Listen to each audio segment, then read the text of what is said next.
Everyday Juggler, your source for juggling highlights, interviews, tutorials, and reviews. And now your host, Sean Livingston. Hey everybody, and thanks for tuning in to this week of Everyday Juggler Profiles. Today we've got Erin Stephens. Erin Stephens has been juggling for over 20 years, and she teaches, goes to festivals, and performs at those festivals. Erin, would you mind filling any gaps about who you are? And thanks so much for being with us today. Sure, thanks, Sean. Glad to be here. That sums it up. I have been juggling a long time. I love the juggling community. It's one of my passions in life is working with the juggling community and enhancing it any way I can. And I just got back from Peru, so I'm kind of on a whirlwind adventure right now. Do you have some jet lag right now? No jet lag. I've had a week to adjust, so that's good. That's great. So, as I mentioned in the beginning, you've been juggling for over 20 years. Where'd you start? What got you into juggling? I learned at an after-school program when I was a kid, and it was just a woman who was learning in college how to juggle, and she said, "Who wants to learn?" And me and a bunch of kids learned with styrofoam balls, and she came up to me and said that I had a lot of potential to be a good juggler, and that excited me. So I went home and practiced for hours that night and could juggle 3 by the next morning. Oh, that's great. And and then started going to conventions when I was around 14 years old, or festivals, and that's how it started. All right. So you said you juggle with styrofoam balls. I've never done that before. That sounds difficult. They're horrible. Yeah. and then the other funny part was when I woke up in the morning, I was like, "Look, guys, I can juggle." And then my brother went and stepped on one. And I literally cried. I was like, "No, I'll never be a juggler ever." What a punk. Was he an older brother or a younger brother? Older brother, crushing my dreams. Literally. No, he's very supportive now. Then my mom was like, "There's other balls in the world, honey." And took me about bounce balls, which was probably worse than styrofoam balls. So you went from styrofoam to bounce? Yeah, little tiny rubber balls. Were you bouncing them, or did you? No. Okay. They just bounced everywhere whenever I juggled them. Right. You got good at chasing them. Yes. So you said you went to a festival when you were 14. What festival was that? This is the Lodi Juggling Festival. I had met a juggler in a park. I saw him juggling clubs randomly in my town, which I live in the middle of nowhere in this tiny little town. And I was like, "Hey, can I learn how to juggle clubs?" And he saw how quickly I learned and was like, "You need to go to this festival next week. It's happening 1 hour from here." My parents were like, "Let's go." And we went, and I saw 250 jugglers from all over the world, and it just changed my life forever. I was like, "Oh, my people. I've found my people." So, yeah, and I ended up going to that every year. That was the only festival I knew about or that I went to every year until probably my 20s. Mm-hmm.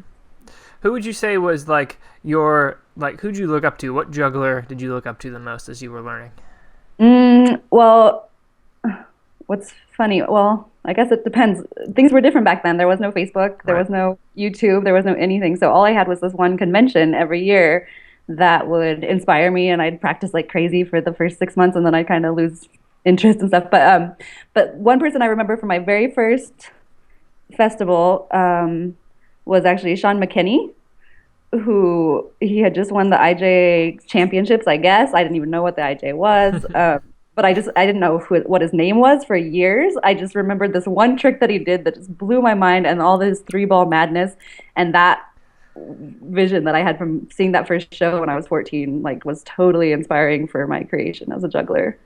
So Sean McKinney.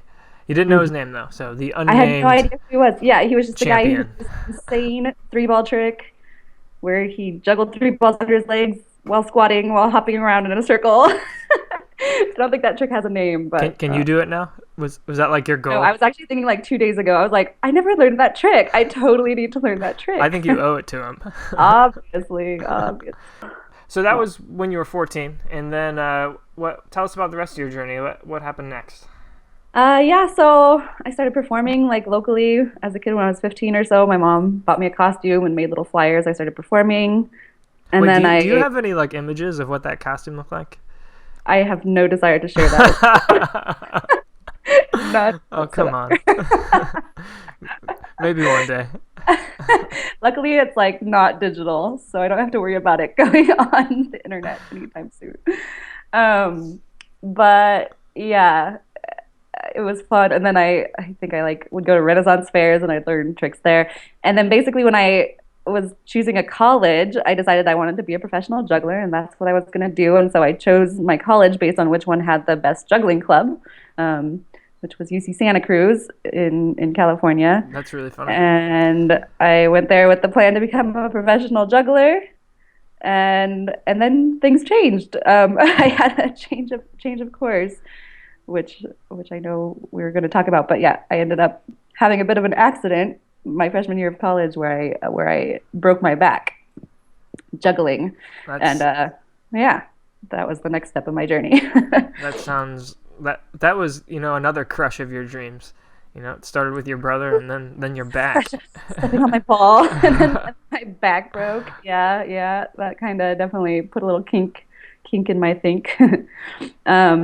So like, was it a severe break or? It was pretty bad. So basically I was doing a two-stack, once where you stand on somebody's shoulders and juggle. It was my first time trying it. And I lost my balance and fell backwards, fractured, fell backwards. And then I kind of pulled the guy down with me and kind of got squished. And so I fractured 4 vertebrae and squished 3 discs in my neck. And yeah, lots of pain, lots and lots of pain, and couldn't really juggle for 4 or 5 years. I mean, I juggled a little bit, but definitely not seriously. So when you juggled, like it hurt? It hurt. It hurt to do anything. I put on a lot of weight. I couldn't walk much. I couldn't do anything. Everything was just painful. Huh. So it was a rough time. I had to walk around college with a back brace and have everybody look at me funny. It was kind of embarrassing. At least you didn't have headgear too. That would. I know. At least there was that. Well, I did have this neck thing that came up to my chin and so I couldn't move my neck. So that was the obvious part. Yeah. Man. Yeah. So that was pretty crazy. So like from ages like 14 to 18, is that when it happened? 18 is when I broke my back. Yeah. From ages like 4 or when you went to that festival to 18, like you had been training, like this is what you were doing. You were going to be a professional juggler. I mean, it's what I wanted to do, but when I think about training, I wouldn't say I was training like crazy. I mean, I ended up training a lot in my 20s. That's when I really. But in your 14-year-old mind and your 18-year-old mind. I was out in my yard juggling every day, loving it. I would only see these professionals who would perform at this festival every year, the Lodi Juggling Festival, Scotty Meltzer and Dan Holzman. They're all California jugglers, and be like, I want to be like them, or at Renaissance fairs or wherever. And yeah, so that's what I wanted to do. And yeah. So, yeah, not being able to do that, how did that impacted you emotionally, I assume? Oh, yeah. Yeah, and it wasn't just, it was like a whole lot of crazy stuff. And the next year I got in a car crash too, and it was a lot of crazy stuff for the body, and that affects you definitely emotionally.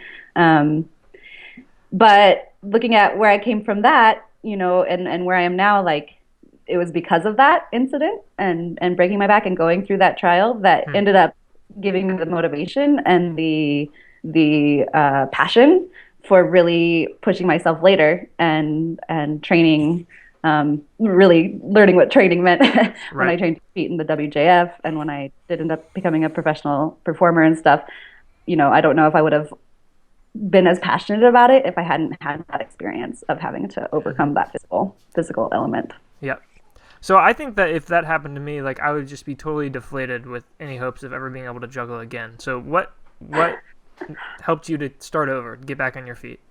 I took a year off from college and I moved home. It was just kind of a time for me to really reflect on life and what I really wanted to be doing. And during that time, I also went to the chiropractor 3 times a week for a year and worked with him. And I told him, I said, basically, I want to do this professionally and I want you to make it physically possible for me to do it. And he worked with me. And after that year, I was able to be training 4 to 6 hours a day. And I decided I was going to compete in the WJF, in the World Juggling Federation competition. And that kind of gave me a goal to shoot for. And so I, made a lot of really fast, rapid progression. And that's also when YouTube started being popular, MySpace and things like that. And I started posting videos and started getting lots of strong responses from people being like, wow, you're doing great things and this and that. And so yeah, it I think it was me kind of being like, "Oh yeah, body. Oh yeah, you think you're gonna hold me back? Just you wait. Just you wait and see what I got planned." So for And you, it was just a challenge to overcome, yep, that's what it became. and you did it. Um, so through that time, who would you say encouraged you the most? Who supported you through that? Through that time, Mm-hmm. definitely my family. Mm-hmm. Definitely my family. And I had some really strong friends who were just there and rocks for me during that time. Mm-hmm. So Okay, so you got back into it. Chiropractor helped you out. You're able to train hours and hours again. hours and hours. You went back to college, I assume. Well, I finished college, and that's when I really started training Okay. for the WJF was after I graduated. And, Mm-hmm. How did yeah. clubs play into this? Were you heavily involved in juggling clubs after? Um, well, at my college there was the juggling club there. It ended up being not as strong as I thought it was going to be when I first checked out the school. Turned out they had a lot of special guests the one day that I went, Bummer. that didn't actually live there. But still, I had some really good friends throughout college that were jugglers. And then, yeah, I moved to Colorado. So I grew up in California. All this happened in California. And then I moved to Colorado, and there was a juggling club there where I actually met my boyfriend, who's now been my boyfriend of 9 years. And he was the president of the juggling club for a while, and we were super active in that club, which was fun. And we organized a juggling festival one year. And while I was in Colorado, I would go to lots of festivals in Boulder. And actually at that time, well, that's when I competed in the WJF, and I competed 2 years, I guess. And then What years are we in? 2006, 2007. Okay. Yeah. I think something like that. And then I started going to lots of different, like being invited as a special guest to lots of different festivals in Texas and in New York. And I went to the British Juggling Convention, and yeah, it was a lot of fun. So clubs, but really festivals. I just started, once the internet really took off, and like back then it was MySpace, Right. and YouTube, took off. That's when I really got active in the bigger community of the juggling world. So people saw what you were doing and started inviting you, worldwide. And I guess you made a lot of connections, and things just kind of snowballed in a sense. And Yeah, and it went through different phases. I ended up having various injuries, other injuries. My wrist, after training 7 balls for an hour every day, my wrist went out for a while. I still have issues with that, and then also I'm super into overheads. I do a lot of overheads, and my shoulder kind of went out for 2 years, another 2 years that I couldn't juggle much. So that's just kind of been my thing, as I have injuries, and then during that time, that basically I get fueled with passion to do juggling related things, even if I can't juggle, which actually is what led me to be on the board of directors for the IJA. When was that? When did you start with the with IJA? On IJA, that was 2010, I guess, is when I ran for the board. And I hadn't been in the juggling world at all for 2 years because of my shoulder.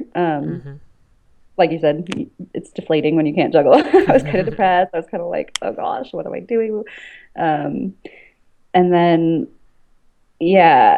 my friend Kevin Axtell, who's a big juggler in California, and who I actually taught how to juggle in high school. We were in high school together. We were at a festival together in California, and he goes, Erin, he was on the board of directors, and he goes, Erin, I'm not going to run for a second term unless you run with me. And I was like, what? I don't even know much about the IJA. Why would I run for the IJA? And he's like, because you're an organizer, you're passionate about it, you love the community, and that's what the IJA needs right now. And I was like, okay, why not? Why not? So I ran. I think that's sort of a lesson that we can all learn, that from you, that even if something happens and we're unable to use our hands to physically juggle whatever, there's still ways to be connected to the community. Yeah. And still ways to contribute. Yeah. And I think, yeah. Oh, go ahead. No, go ahead. Oh, I think that's huge. And not everyone deals with crazy injuries, but I think for me, that's that was my obstacle, and that's how I overcame it, was finding other ways to still be connected to that passion and that that excitement for juggling. So for you, would you say that your passion is for like the actual act of juggling, or is it more for seeing just juggling be in the world? Both, definitely. I mean, I love juggling and I love performing, and those are things that will always be a part of my life in one way or another. Yeah, I absolutely love learning new tricks, and that's, I've been juggling 22 years. That's a long time, and I still get really excited when I learn a new 3-ball trick, So that's definitely a passion for sure. But also what's come to be my new passion is the juggling community in the world, and how to unite the juggling community, how to enhance it, how to see it grow, and how to, with all the international traveling I've been doing lately, just the connections that are formed and the networking that happens, and how passionate people are all over the world right now for juggling. That excites me a lot. So have you played a role in or for IJA in kind of making that happen? I would say yes. I would say yes. So yeah, for some reason, I when I got on the board, when I get into something, it's like, if I'm going to do this, I'm going to do it right. And so, Kevin had told me, oh, you don't really need to do anything. You can show up and just vote, and that's all you can do. And then within like 1 month, I was like, well, what if we started this program? And what if we started this program? And what if we did this? And so we started a youth education program, which now still exists. It's now called the Youth Juggling Academy, and it's run by Ellen Winters. We started the IJ regional competitions. We started the Props to You program, where we collected props donations and sent them to youth juggling programs around the world. Wow. And then World Juggling Day, I started organizing that as well. Wow. I worked a lot with Thom Wall when I first started. We were like, he was on the board too, and we were just kind of homies that, had a vision for what the IJ could be. Yep. And I actually have a scheduled interview with him here in awesome. a few days. So. Oh, excellent. Yeah. That's great. Yeah, and I think we really kind of together took the vision of the IJ in a new direction from where it had been. And so that's exciting to see where it's come in the last 5 years. I think it's in a whole different place. And one of the things I heard a lot when I first joined the board, like at the festival, was, this guy from Mexico was like, yeah, the IJ is great, but it's not international, number one. And number two, people don't know about it in Mexico. People don't know about it in the rest of the world. And I was like, okay, well, what can we do to change that? Yeah, we need to fix that. Yeah, and that's what led to the first IJ regional competition, which happened in 2011 in Mexico. And now there have been 4 IJ regional competitions in Mexico, 1 in Chile, 1 in Brazil, 1 in Costa Rica, and I just got back from the 1 in Peru. And this program, it's taking off. The 1 in Peru just was awesome. It blew my mind. So much good talent. Like, the juggling scene in South America is exploding right now. It's like, I was telling somebody, there's more jugglers than... What was it? Oh, I can't remember now. But there's so many jugglers. I went to Colombia too while I was there. And the first day they took me to a university where they were like, yeah, jugglers hang out here every day. And we show up, there's like 40 jugglers just chilling, going crazy for 4 hours. And then they're like, oh, and now there's this other thing happening on the other side of town. We show up there's 40 other jugglers just hanging out, juggling. And it was just like, in one city, that's what they do. But anyhow, so yeah. That's amazing. The IJ regional competitions are exciting, and I'm excited to see where they're going. We just got approved to do the first one in Israel in 2016. That'll be amazing. Amazing. There's so many. I feel like there's great videos posted from Israel every week, like more than most countries. So many good jugglers, and their convention is huge. It's got like 2,000 attendees or something like that, and yeah. Really excited, and that it'll be the first IRC, is what we call the IJ regional competitions, the first IRC outside of Latin America. So, so that's exciting. So I think that you, based on what you just said, you may be one of the biggest reasons why I am so fond of the IJA. Yay! My undergraduate degree is in intercultural studies, and my master's degree has a kind of a concentration in world religion, and I think that's why I like kind of juggling so much, is because it's just worldwide, and it's worldwide. like even more so than like say music. Like there's a language barrier in music, cultural differences, and like even though people in Japan might listen to American pop music, it's not the same as juggling, where you can see a trick and then you can do it over in Peru when you saw it from Japan. And that's where, having grew up juggling without the internet and known what it was like to, I didn't learn 5 balls till I was in my 20s, but I learned how to juggle at age 11. I didn't even think about learning 5 clubs or anything because I'd never seen a girl do it. But now that you have the internet, it's insane to see how much is happening and how much growth and expansion. I mean, it's fun to show up in Peru, for example, and they're like, "Do you know Wes? Do you know Jay? Do you know these people?" And I'm like, "Yeah, I sure do." And just that connection, and they're like, "Oh, my biggest inspiration is from Japan," or "My biggest inspiration is from Israel," and so I think the internet's done wonders for the juggling community, and it's just going to keep expanding because of that. I think the hard part still even though everything's online now, it's kind of hard to search for Japanese videos because they're posted in Japanese, Right. So you can't, and unless you know how to write juggler in Japanese, it's hard to search for it. Right. Well, I mean, I guess there's Google Translate, but maybe that could be, something for the future project, making some sort of international board for being able to see everybody's videos. Yeah, totally. Yeah, and that's the language thing, because the nice thing about juggling, like you were saying, is, it can be a universal language. And even though I didn't speak Spanish when I first went to Mexico at all, I could still communicate with people because of juggling and because of that passion. And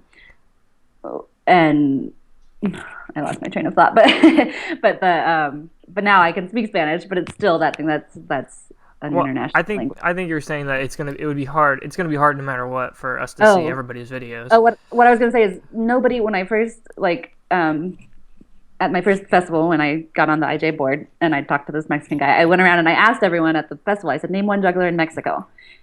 And people were like, "There's jugglers in Mexico?" Really? And nobody knew that jugglers existed in Mexico. Nobody. And one person, Bri Crabtree, knew one name, Santiago Malabari, who's now my good friend. I just hung out with him in Colombia.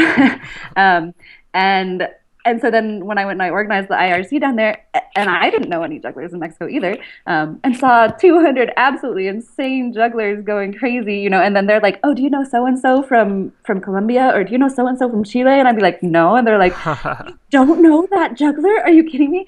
And so that kind of led to me being like, I need to know these things, and so does everybody else. So how can we use the IJ to expose what already exists? It wasn't like, oh, the IJ can go help the scene or anything. It's like it already existed. It was already going. It was just, how can the IJ help expose what already exists and let know. But the reason I realized is the word for juggler in Spanish is malabarista, and nobody knows that word, and nobody searches for that word on YouTube, and nobody, so that was the main division. So one of the things that I'm actually going to start doing this month is doing interviews with the Tricks of the Month people.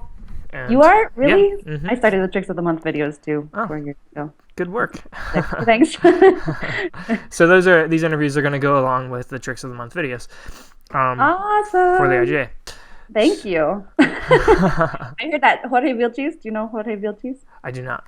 Okay, he's the one who actually now he finds I work with him and we find all the people that are going to contribute for Tricks of the Month videos. That's right. I did email him. But Nathan responded. So. Oh, good. Yeah, he's from Mexico. He speaks Spanish mainly, but he does speak some English. But he'll be the one that you can really work with to know, because we've been creating a list for 2016 of who's going to be doing the Tricks of the Month videos. Great. Well, if there's anybody else that isn't going to be in those videos that you think would be great for interviews, let me know, and I will get them on here. Unfortunately, no. I actually, so in college, I said my undergrad was intercultural studies. My concentration was linguistics, and the problem with that is I didn't learn any language. I just learned how all languages work. Right. So I took a couple years of 3 different languages, but didn't learn any of them. Yeah, totally. It helps to go to the place. That's what I've learned. Yeah. I just spent 2 months in Peru, and when I got there, my Spanish was better than it had been ever. But now it's like I can actually have a conversation. Granted, the Peruvians still told me my Spanish was crap by the time I left. That's funny. When did you go to Mexico the first time? 2011. So it's 2011, 2015, just from visiting these South American countries, you picked up enough Spanish to be conversational. Yeah, I can like have conversations and hang out, and I talk to people in Spanish on Facebook all the time, and it's fun. And now I'm learning the slang, which is the really fun part of all the different countries, because like slang in Peru is different than slang in Chile and Costa Rica, so it's fun. All right, so back to we're in 2010. You come on the IJA board, and you do that because you're having pain juggling, but now you're performing again. So what happened between then and now? Yeah, well, I went through a big physical shift. I lost like a lot of weight. I lost 50 pounds or something like that, and started going to a physical therapist who taught me some basic exercises to build support muscles for my shoulder, and then moved home with the plan. Well, I moved back to California with the plan to perform full time with Kevin Axtell and Jeremiah Johnston in our group Mountain Motion. Quit my job. I was a counselor in Colorado. Quit my job. Did the whole I'm gonna follow my dreams thing. Even though I was still barely able to juggle because of my shoulder, it was another hurdle to overcome of like, I don't care. I'm going to do this one way or another. I moved home and we did it for 2 years. We performed full time and created a lot of fun stuff. We competed in the IJA and got the bronze medal in 2013, I think. Congrats. And thank you. And you should have gotten the gold though. Well, there were Japanese kids, those darn Japanese, they're just so disciplined. But it was a lot of fun. And it was probably one of the first times that an IJ board member also won a medal in the competition that same year. And actually, that was the same year I was elected to be the chairwoman. So people were all joking because in the past, the people on the board weren't really like, they were jugglers, but they were more into the business and community side. And so they're like, wow, the chairwoman won a medal in the competition. Cool. I think they were like, it's rigged. It's rigged. Those judges. Yeah. But yeah. And so now I've stepped away from performing with Mountain Motion. We decided right after New Year's this last year that we were going to kind of do our own things and do solo work. And really, I am so into my work with the IJA, which is all volunteer. I work generally 30 to 40 hours a week on IJA work for free because I'm kind of crazy like that. Did you just say 30 to 40? That's what I just said. Oh, wow. That's a lot of volunteer hours. A lot of volunteer hours. I mean, for a good 5 years. I guess right now what I'm doing, I don't get paid for, and I spend that That's much true, exactly. So. And I have a lot of people ask me all the time, like, why do you do that much work for free? Like, what's the benefit? And it's like, this trip to Peru, that's the benefit, like connect jugglers around the world and having these connections and seeing the progress. Not only, what's cool about the IJ and the direction it's gone in with becoming more international with the Tricks of the Month videos and World Juggling Day, like taking off. World Juggling Day had 10,000 people celebrating it from 60 different countries this last year. Like, wow. It's huge now. In these IJ regional competitions, it's like, that's a piece of it, the IJ, but really it's the bigger picture of what's happening, and just being a part of that is really the payoff for me. I love seeing how it's progressing, and worth it, totally worth it. Yeah, you're getting to participate in a movement that is historic. It's historic. I think so. I think it is. It's pretty exciting. One of the questions I was going to ask is, and now I'm wondering even more, between your job and then your volunteer work, how do you make time to actually practice juggling? Yeah, well, I've been working on that. The nice thing with having been in Peru the last while is just every afternoon that's what I did. I would just juggle every afternoon, and so now that's kind of how I came home with that mentality too. It's like, okay, I do my job, I finish, I juggle, and then if I have time for IJ work, I do that. I'm probably doing less hours of IJ work lately because of my full-time job, but just making it a priority. Tonight I'm going to hang out with my local jugglers and go practice and stuff because I'm having juggling withdrawals from Peru. Well, you should hang out with your local jugglers always anyway. Obviously. Obviously. Yeah. All right. So you don't really perform that much anymore, but No, you performed a lot in the past. I So performed a lot in the past. what would you say out of all the performances you've done, which one sticks out as the best experience?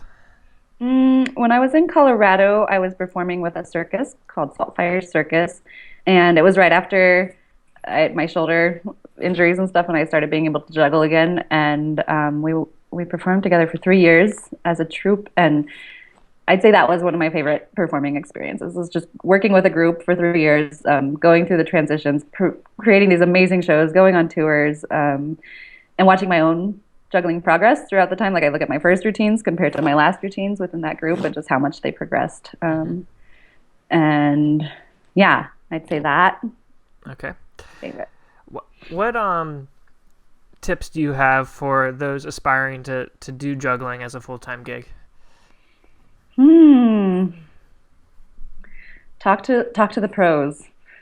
I think that's the number one thing because people, I think when you get into juggling, you think of this like dream life of, oh, I'll be a professional juggler, I'll be living the dream and all this, and then you get into it and you're like, wait, juggling's 90% business.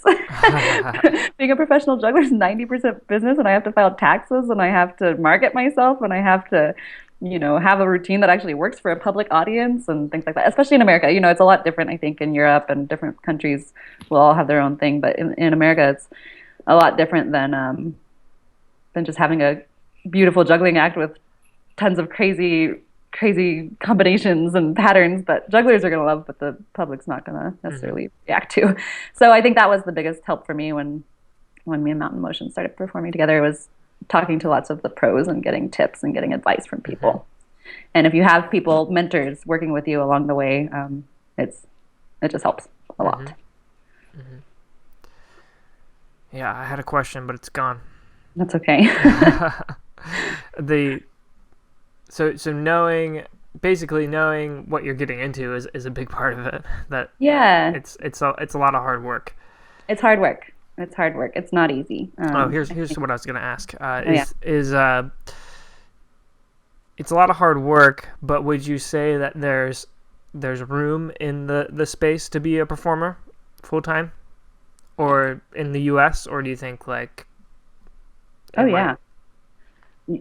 I mean, there's plenty of people doing it, and I mean, I look at people I grew up with in the juggling world, and like Ivan Bissell, and he's just killing it professionally right now, and Josh Horton has just quit his social media job to do juggling full time and is killing it, and so it's exciting to see kind of some of the new wave jugglers coming in, and I talk to people who were the people when I was a kid who I was looking up to, who were in their 30s or whatever, who are older now and they're in their 50s, talking about their life as professionals and where they're at now, and how it changes with your age and with your passions and everything. But there's lots of examples of definitely full-time performers out there.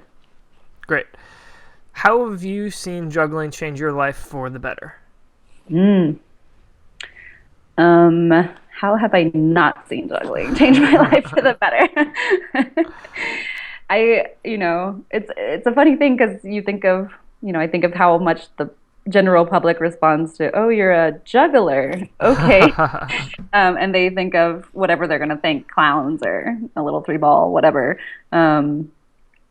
And then when they actually see the videos or see, like I made a video from Lima of all the jugglers there and everything, they're just like, oh my God, juggling.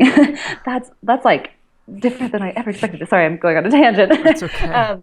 But for me, yeah, I think as a performer, confidence, dedication, overcoming obstacles, things like that, those are all lessons I've learned from juggling. And then generally the community element, and I've gotten to travel the world because of juggling. I've gotten to meet amazing people. Some of my best friends in the world are just from my adventures with juggling. And so I would not be the same person without it. All right. And how have you seen juggling change other lives for the better? All kinds of ways. One thing that just popped into my head when you asked was a story. I've done a lot of teaching of juggling as well. And there was this one story I remember. I was teaching at an after-school program, and there was this kid who he was 10 years old, but he looked really young. He was tiny and skinny, and he was picked on a lot by the kids. And he, was in special ed classes and all this stuff. He was a foster kid. And he just latched onto juggling so strongly, and was practicing every day. He was creating tricks, and the kids would like tease him, being like, "No, that's not a real trick." And I'm like, "Oh, that's a trick. And not only is it a trick, but that's a hard trick that he just created. Like, that kid's killing it. Y'all need to step up your game." And then one day his foster mom, his mom, came to me and in tears and just said, "Thank you for changing my son's life." Like, this kid tried to commit suicide when he was 7 years old because of his family life and his family situation. And now he's motivated, he's inspired, he finishes his homework because he wants to go to school or because he wants to be able to juggle. I don't let him juggle until he finishes his homework. She said it was the first time he'd seen him confident and passionate about something in his life, And that, for me, was one of my favorite teaching experiences. That is an amazing story. Thanks for sharing it. Yeah. So that's one example. And then, I think of Jorge Vilchis, for example, in Mexico, when I first met him in 2011, and I couldn't speak any Spanish. We became just best friends right away, and now he's one of my favorite people in the world. And every time I've gone to Mexico, I've been there 5 times now, he's made sure to go to the convention that I'm going to be at. He came with me to Costa Rica this last year to help organize the IJ regional competition. He organizes all the Tricks of the Month videos now. And I just look at how much I think juggling's affected his life. He's now, he posts videos every day on Instagram and Facebook, and people know him all over the world. And he's now starting to get traveling opportunities. He's also a teacher, and he's got this whole band of 20 incredible students that he gets to hang out with on a daily basis. And so he's changing other people's lives through juggling now too. And so it's just exciting to see that ripple effect, how one interaction or one teaching one person can affect things for years to come. Awesome. Thanks for sharing that as well. So I've got 4 or 5 kind of shorter questions or quick questions, and then we'll wrap it up. Okay, sounds good. What's your favorite trick or pattern to juggle? I've always been an overhead girl. That's my thing. I love me some overheads. But right now, my big thing is pinball. I'm super addicted to pinball and BBB. That is currently my addiction. Okay. And what about to watch? 3-ball. 3-ball with dance. Okay. My favorite. Japanese kids, especially. And the Peruvians are pretty awesome too. The favorite festival you've been to so far? Wow. Probably Circunvención Mexicana 2011. Yeah. And why? My second convention in Mexico. It was just in an incredible place. It was in a jungle in Mexico. And unexpectedly, they'd made all the announcements of who the special guests were going to be. And then all of a sudden, this whole crew from Europe, including EAEO, which is Eric Longequel and that whole crew, Brom, and then Shake That and Intrica and some other phenomenal jugglers just showed up, and it was amazing. And then all the Mexicans and the circus element, and I was in a big circus tent, so I got to perform on a circus tent stage for the first time. And that one just really sticks out to me. All right.